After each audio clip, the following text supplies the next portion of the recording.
फूह। इस मैच को डिस्क्राइब करना बहुत ही मुश्किल है इतने छोटी सी वीडियो में। एक इमोशंस की रोलर कोस्टर राइड थी। कभी होप्स ऊपर हुई, कभी नीचे हुई, कभी कंप्लीटली डाउन एंड आउट हुई, फिर दोबारा गेम में आए और फिर मैच के हाथों से निकल गया।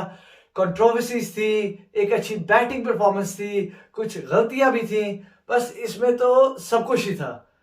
एक अमेजिंग मैच हुआ और दुख ये था कि मैच हार गए यकीनन, लेकिन इससे बड़ा दुख ये था कि फखर जमान की 200 नहीं हुई। इसमें थोड़ी और बात करेंगे, लेकिन एक बात तो पक्की है, इस टीम को सपोर्ट करने के अलावा दुनिया की कोई और टीम हो ही नहीं सकती। ये बेस्ट टीम है क्रिकेटिंग नेशंस में सपोर्ट करने वाली। ये आपको हर कुछ देती है, जज्बात से खेलती है, एक पीक मोमेंट्स देती है, मिरेकुलस इनिंग्स दिखाती है, विनिंग्स आती हैं और अच्छी अच्छी जगहों से नीचे गिरना भी सिखाती है। अब इससे बेहतर एंटरटेनमेंट कोई और टीम दे ही नहीं सकती। तो जो भी है, टीम अपनी है और पाकिस्तान जिंदाबाद ही है। मैच की तरफ आते हैं तो शुरू करते हैं बात बॉलिंग से। फर्स्ट ऑफ ऑल, मेरे हिसाब से ओवरऑल बॉलिंग परफॉर्मेंस इस पिच के हिसाब से इतनी बुरी नहीं थी अंटिल 30 ओवर्स। लेकिन उसके बाद हमें समझ नहीं आई कि डेथ ओवर्स में बॉलिंग कैसे करानी है। शादाब को एक एक्स्ट्रा ओवर दिया जिसकी जरूरत नहीं थी और उसे मार पड़ी। उसके बाद फहीम को भी आखिरी 5 ओवर्स में ओवर दिया जो कि पहले करवा सकता था। डेथ वाला प्रेशर उसे अक्सर संभाला नहीं जाता। ये वाली थोड़ी बहुत गलतियां की जो बड़ी कॉस्टली पड़ी। मेरे हिसाब से 320 330 का टारगेट होता तो पाकिस्तान इस विकेट पे मैच जीत जाता। इवन दो पाकिस्तान की वीक बैटिंग लाइनअप है, फिर भी मैं कॉन्फिडेंट था कि पाकिस्तानी मैच जीत सकता है। देखिए 341 तक साउथ अफ्रीका को पहुंचा दिया। शाहीन के आखिरी ओवर में 19 रन पड़े। बैंकेबल बॉलर है शाहीन, लेकिन अनफॉर्चुनेटली उसे भी बड़ी आज मार पड़ी। क्रेडिट देना पड़ेगा हारिस रऊफ को।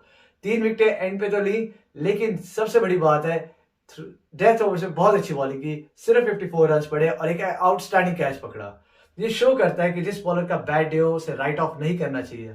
इस लड़के में टैलेंट है, पोटेंशियल है और एक फ्यूचर सुपरस्टार नजर आता है। खामियां जरूर है और वो इंप्रूव करेगा।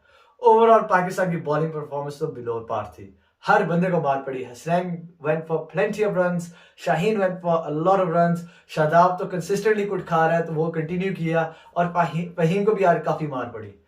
341 का टारगेट बहुत ही मुश्किल लग रहा था इस विकेट पे भी। साउथ अफ्रीका के हिसाब से वैन डर ड्यूसन तो पाकिस्तान के गले पड़ ही चुका है।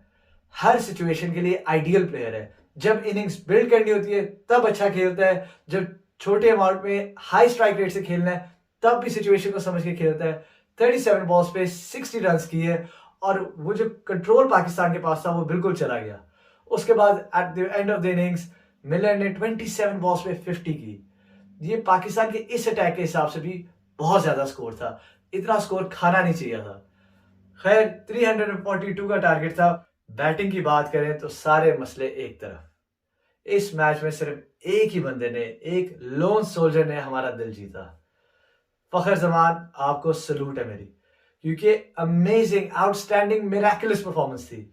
अकेला लड़ता रहा आखिर दम तक। रन रेट 11-12 का जा रहा था। इतना क्वांटिफाई कैलकुलेटेड शॉट्स खेली, रिस्क फ्री क्रिकेट खेला और एक, मेरे ख्याल है, वनडे इंटरनेशनल की इससे बेहतर इनिंग्स मैंने शायद ही देखी हो अपनी लाइफ टाइम में। एक लूजिंग कॉज में एक अमेजिंग नॉक, 193 रन्स। अफसोस ये है कि 200 नहीं हो सकती। लेकिन बात करनी पड़ेगी क्विंटन डिकॉक की। बहुत रिस्पेक्टफुल, एक जेंटलमैन क्रिकेटर नजर आता था, लेकिन आज की जो हरकतें हैं वो सारी बातें इसने गलत साबित कर दी। इशारे कर करके, बुरे बुरे इशारे करके फखर जमान को रन आउट करवा दिया।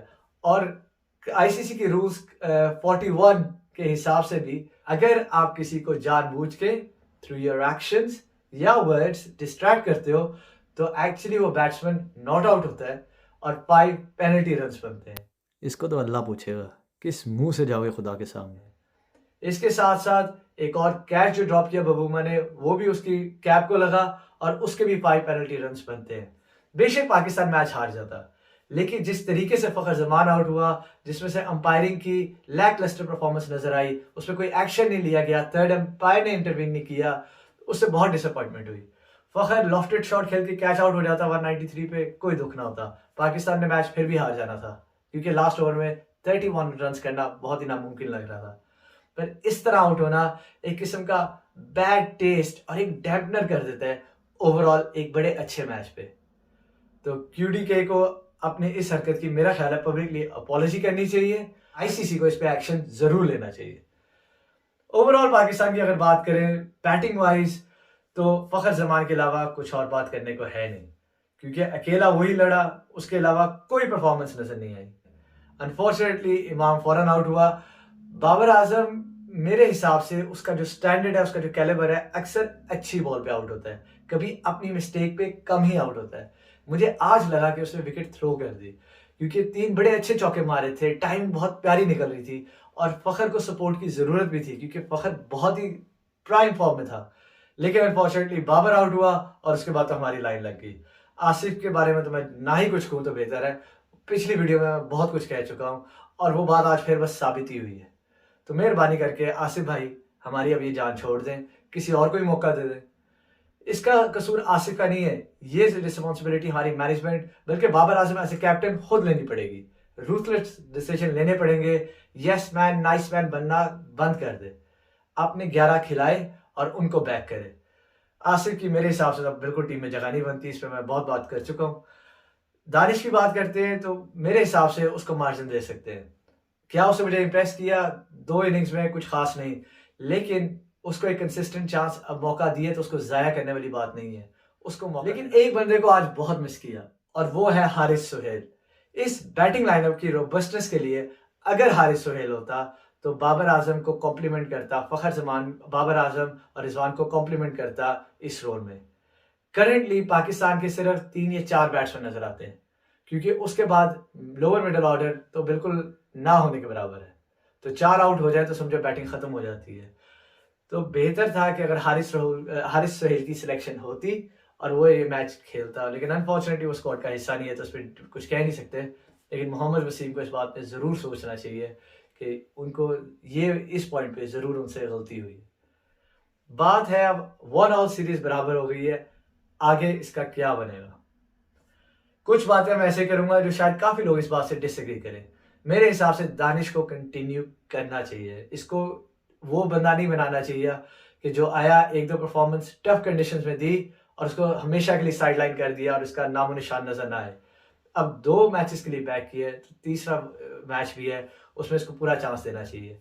बॉलिंग में भी थोड़ा ज़्यादा यूज़ करना चाहिए कि ताकि इसकी एक ऑलराउंडर परफॉर्मेंस नजर आए। शादाब एक इंटरेस्टिंग केस है, परफॉर्मेंस वाइज तो नीचे से नीचे जा रहा है, चाहे वो बैटिंग हो चाहे वो बॉलिंग हो। तो फील्डिंग की बेसिस पे अपनी पोजीशन रिटेन नहीं करता। Having said that, I will still put him in my team for the last one day international. इसके और दानिश के ओवर शेयर करके वो 10 ओवर पूरे करूंगा, इस होप में कि होपफुली इसकी कंट्रीब्यूशन बेहतर हो। उस्मान गाजिब को एक मैच के लिए डालना, जबकि साउथ अफ्रीका की वीक टीम भी होगी, उनके 5 प्लेयर्स IPL खेल रहे हैं, वर्थ नहीं करता। शादाब को बैक करें एक और मैच के लिए, देखते हैं कि कैसी परफॉर्मेंस आती है। अगर नहीं बेहतर हुई तो फिर T20s में तो उस्मान कादिर अवेलेबल है ही। आसिफ अली तो बाहर होता ही है, हैदर अली एंटर होता है सीन में। तो क्वेश्चन बनता है क्या सरफराज इस टीम में जगह बना सकता है? मेरे हिसाब से अभी भी नहीं। मेरी जो टीम बनती है उसमें बाबर आजम 3रे नंबर पे, हैदर अली 4थे नंबर पे, रिजवान 5वें पे, और हैदर और रिजवान इंटरचेंजेबल हैं डिपेंडिंग ऑन सर्कमस्टांसेस। दानिश 6ठे पे, फहीम 7वें पे, शादाब 8वें पे। और बॉलिंग की बात करें तो हारिस रऊफ और हसनैन में से एक बॉलर मैं खिलाऊंगा। पाकिस्तान स्ट्रगल कर रहा है मिडिल ओवर्स में विकेट्स लेने पे। हसन अली एक बैंकर है, एक्सपीरियंस्ड है, बहुत अच्छा संभाल सकता है, उसकी एंट्री बनती है। हारिस रऊफ में और हसनैन में बेस्ड ऑन यस्टरडेज और टुडेज परफॉर्मेंस हारिस रऊफ को मेरी ग्रीन लाइट मिलती है और हसनैन को अनफॉर्चुनेटली मिस आउट करना पड़ता है, सिर्फ इसलिए क्योंकि कॉम्बिनेशन बेहतर बनता है। हसनैन की पहले मैच में परफॉर्मेंस बहुत अच्छी थी, लेकिन सिर्फ इसलिए क्योंकि हारिस रऊफ डेथ बॉलिंग बहुत अच्छी करता है। शाहीन, हसन अली और हारिस रऊफ होंगे मेरे 3 स्ट्राइक बॉलर्स।